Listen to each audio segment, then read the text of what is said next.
सुप्रभात प्यारे बच्चों। आशा करते हैं कि आप सब अच्छे होंगे, स्वस्थ होंगे, मस्त होंगे। कामचोर पाठ के पिछले वीडियो में आपने पढ़ा कि सभी मुर्गियां भी बिना कंट्रोल के इधर उधर भागती जा रही थी। लेखिका आगे की कहानी में कहती है, मुर्गियां एक भी दरबे में जाने को राजी ना थी, अर्थात मुर्गियां अपने घर जाने को राजी ना थी। इधर बच्चों को सूझी कि जो भेड़ें आई हैं, लगे हाथ उन्हें भी दाना खिला दिया जाए। भेड़ें दिन भर की भूखी दाने का सूप देखकर भेड़ें हम सब की ओर झपटी। तो हम लोग भागकर आगे बढ़ना चाहें, लेकिन भाग जाना कठिन हो गया। लष्टम पष्टम तख्तों पर चढ़ गई, किंतु भेड़ चाल मशहूर है। भेड़ों की नजर तो बस दाने के सूप पर जमी हुई थी। पलंगों को फलांगती, बर्तन लुढ़काती साथ साथ चढ़ गई। लेखिका आगे कहती है कि जिस तख्त को पार करती हुई भेड़ें जा रही थी तथा तख्त पर बानी दादी का दुपट्टा फैला हुआ था, उसी समय वहां से भेड़ें गुजरी तो भेड़ें बिना किसी डर के सबको कुचलती हुई, मनकों का छिड़काव करती हुई वहां से सीधे अपने भोजन की ओर भाग रही थी। लेखिका आगे कहती है, जिस बर्तन में भेड़ों के लिए दाना तैयार करके रखा गया था, उसकी खुशबू पाते ही भेड़ें शिकारी कुत्ते की तरह उस पर टूट पड़ी। लेखिका पुनः कहती है कि उसकी हज्जन माँ एक पलंग पर दुपट्टा मुंह पर रखे हुए पता नहीं किस महलों में सैर करते हुए सो रही थी। अचानक भेड़ें उनकी पलंग के ऊपर से छलांग मारती हुई गई और उनकी चारपाई से टकराई तो अचानक हड़बड़ा कर उठी।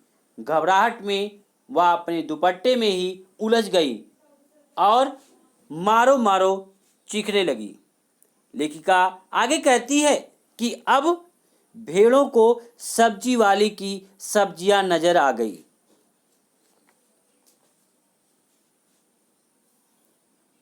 भेड़ें उस पर टूट पड़ी। सब्जी वाली आंगन में बैठी मटर की फलियों को तोड़कर रसोइयों को दे रही थी। जैसे ही भेड़ों को सब्जियों की तरफ बढ़ते देखा तो सब्जियों के बचाव के लिए सीना तानकर खड़ी हो गई। लेखिका आगे कहती है, आपस में से किसी ने कभी भी भेड़ों को मारा होगा तो ऐसा लगता होगा जैसे रुई के तकियों को पीट रहे हो। भेड़ समझती है कि आप उससे मजाक कर रहे हो। भेड़ों ने भी सारी की सारी सब्जियां चट कर दी। बच्चों की इतनी बड़ी फौज थी जिसे रात का खाना ना मिलने की धमकी मिल चुकी थी। बच्चों को एक नया काम सूझ गया कि चलो भैंसों का दूध ही निकाल दें। धुली बेधुली बाल्टी लेकर 8 हाथ 4 थनों से दूध निकालने के लिए आगे बढ़े।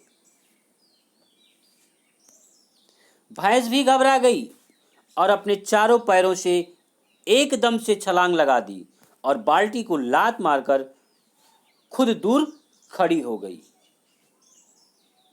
तो बच्चों, आज की कहानी में बस इतना ही। चलो देखते हैं कि आज आप लोगों ने क्या सीखा। बहुविकल्पी प्रश्न। आपका पहला प्रश्न है, भेड़ें जिस तख्त को पार कर रही थी उस तख्त पर किसका दुपट्टा फैला हुआ था? आपके विकल्प हैं का अम्मा का, खा चाची का, गा मौसी का, घा दादी का। तो बच्चों, आपका सही विकल्प क्या है? घा दादी का। आपका अगला प्रश्न है, कौन दुपट्टे में उलझकर चिल्लाने लगा? आपके विकल्प हैं का हज्जत माँ, खा लेखिका स्वयं, गा सब्जी वाली, घा इनमें से कोई नहीं। तो बच्चों आपका सही विकल्प क्या है? हज्जन माँ। आपका अगला प्रश्न है, भेड़ों को मारने पर लेखक को कैसा लगता है? आपके विकल्प हैं का चोट लग रही है, खा जैसे रुई के तकियों को पीट रहे हो, गा उससे मजाक कर रहे हो, खा उपर्युक्त सभी। तो बच्चों आपका सही विकल्प क्या है? जैसे रुई के तकिए को पीट रहे हो। आपका अगला प्रश्न है, बच्चों को क्या धमकी मिली थी? आपके विकल्प हैं का नया काम ना करने की, खा दोपहर का भोजन ना मिलने की, गा रात का खाना ना मिलने की, घा इनमें से कोई नहीं। तो बच्चों आपका सही विकल्प क्या है? रात का खाना ना मिलने की। प्रश्न अभ्यास, निम्नलिखित प्रश्नों के उत्तर दीजिए। आपका पहला प्रश्न है, बच्चों के दूध निकालने पर भैंस की क्या प्रतिक्रिया होती है? आपका दूसरा प्रश्न है, भेड़ें शिकारी कुत्तों की तरह किस पर टूट पड़ी और क्यों?